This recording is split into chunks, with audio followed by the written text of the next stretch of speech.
नमस्कार विद्यार्थी मित्रांनो, स्वागत आहे तुमचं आपल्या एक्स्ट्रा नॉलेज या यूट्यूब चॅनलवर। तर आज आपण काही जीकेचे प्रश्न पाहणार आहोत। तर चला त्या क्वेश्चनकडे वळू।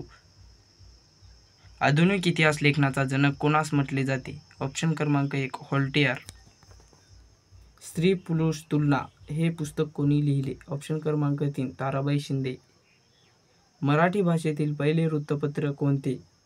ऑप्शन क्रमांक 3 दर्पण। मराठी भाषेतील पहिल्या स्त्री चित्रपट निर्मित्या कोण? ऑप्शन क्रमांक 4 देविका राणी।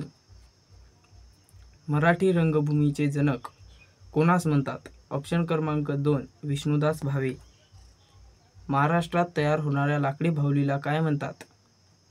ऑप्शन क्रमांक 1 ठगी। सचिन तेंडुलकर यांना भारत सरकारने कोणता पुरस्कार दिला? ऑप्शन क्रमांक 3 भारतरत्न। कोणता खेळ भारताचा राष्ट्रीय खेळ आहे? ऑप्शन क्रमांक 1 हॉकी। कोणाचा जन्मदिवस म्हणून राष्ट्रीय क्रीडा दिन म्हणून पाळला जातो? ऑप्शन क्रमांक 4 मेजर ध्यानचंद। हॉकीचा जादूगार असे कोणास म्हटले जाते? ऑप्शन क्रमांक 3 मेजर ध्यानचंद।